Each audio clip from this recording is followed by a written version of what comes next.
Hello. Hello. Nice to meet you. Where Yeah. do you come from? I'm from the East Ukraine. My name is Kirill. And what city or village do you live in? Lugansk. Lugansk. That is also not far from the Russian border. How many kilometers is it from the border? It's about 100 kilometers only, because I'm living not in Lugansk itself, in the place not far from it. So it's 100 kilometers from our place to the border, which is not existent actually. It was opened all the time. Now it's a bit of a problem after all these events of last 2 years. The border with Russia is Yeah. closed. Still, it's not closed, but it's under supervision, of course. This district actually is very pro-Russian, so we don't have Ukrainian military there. No. Do you feel or do you encounter the consequences of the civil war in Ukraine? Yeah, it has, of course, an impact of the future of the country. Well, I must say the previous government was really corrupt. But the government which is governing now is not less corrupt. So we don't understand what for people were killed or died voluntarily. So to be frank, I don't see any way out in the visible future. The only difference I see is that the former president was Pro-Russia, and the one now is extremely pro-Europe. Pro-American, I would say. Yeah, Okay. with Europe it has nothing to do, I'm afraid. Okay. They have also some conflicts inside the government. The president and the prime minister. The prime minister is even more powerful at the moment, also extremely corrupt, and he is very pro-American. And we know that Americans prepared him to get this job many years ago already. I see.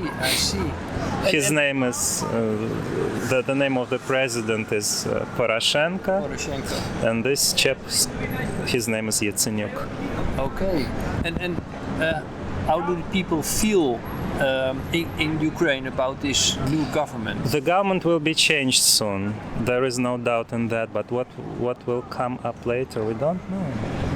So there will be new elections of the parliament. Yes. First, they are allowed to try to change the government without elections, and if the president doesn't succeed, then he has right to resolve the parliament.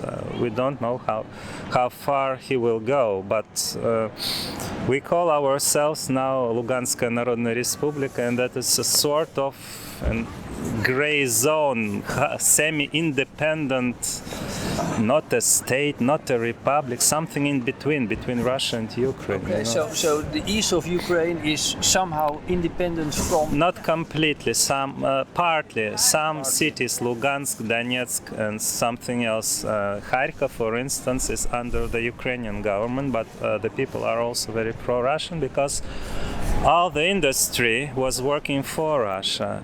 90% of the export was supposed to be sent to Russia, and now it's all broken.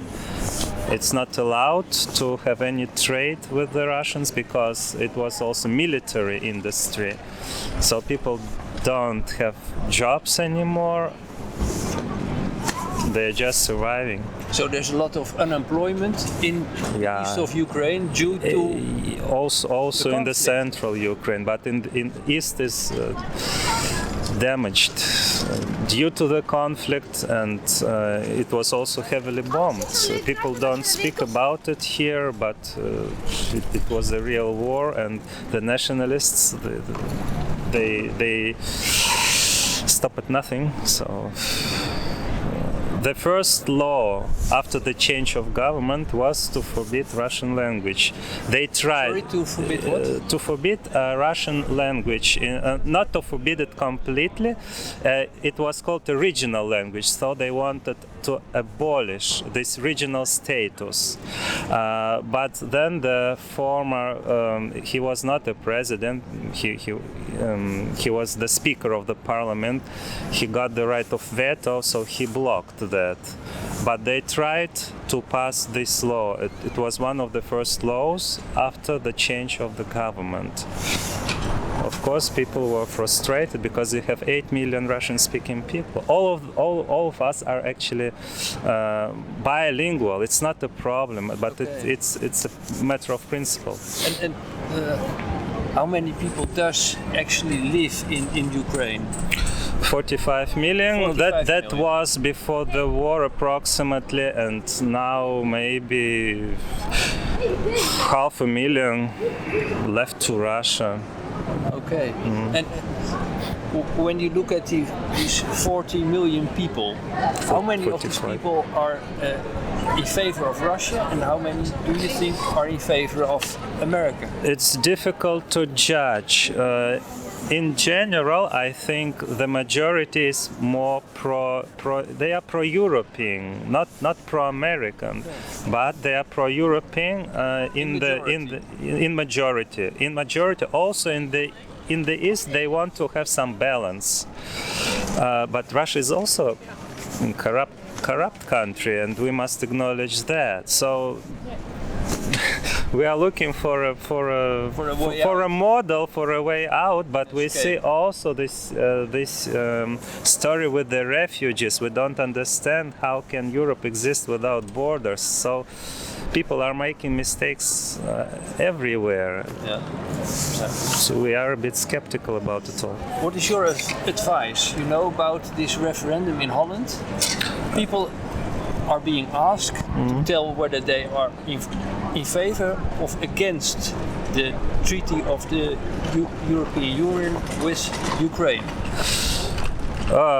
We are against in the East against the treaty in this form. Okay. We want to negotiate to find some compromise. And why are you against it?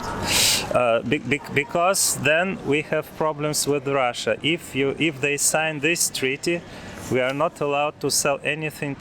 Well, it will be very difficult to have any trade, any relationship to Russia. And as I said, when you have 85% of the whole production for the Russian market, what can you do? We don't believe that the European market is open for the Ukrainian goods. The quality is not good enough, and then this market is protected anyhow. So even these Baltic states have great problems, and they are inside the European Union already for quite some time. And I know many of them who go to Germany to work for 20 euros per day. So even the Baltic states, and the situation there is much better than in Ukraine. So your advice is Not in this form. in this form, because it's not favorable to the Ukrainian. It's people. not favorable to the Ukrainian people, and I'm afraid it's not favorable to Europe as well, because Europe wanted to have a good market also, and if people in Ukraine are poor and starving, well, what can you start And with that them? is the situation right now in Ukraine. It's very difficult. They are just surviving. So in the east-south, they are more pro-Russian. In Kiev, in the capital, and in the west, they are more pro-Western. You have to find a compromise, and now they are not eager to find any compromise. And by the way, we were not at all against that the Crimea would go back to Russia, because the absolute majority there is Russian. They are speaking Russian. It's only 10% of the Tatar population there. There are no Ukrainians there. They came only during the Second World War to the empty houses of the Crimean Tatars who were sent to Siberia and all that. So I think Europe must be more flexible. But if it's possible, I don't know. Okay. Well, thank you very much. Yeah, thank you for these questions, because I'm actually surprised. But I know that Dutch people are open to different opinions. They think a lot, and they want to know the reality. So we are grateful for that.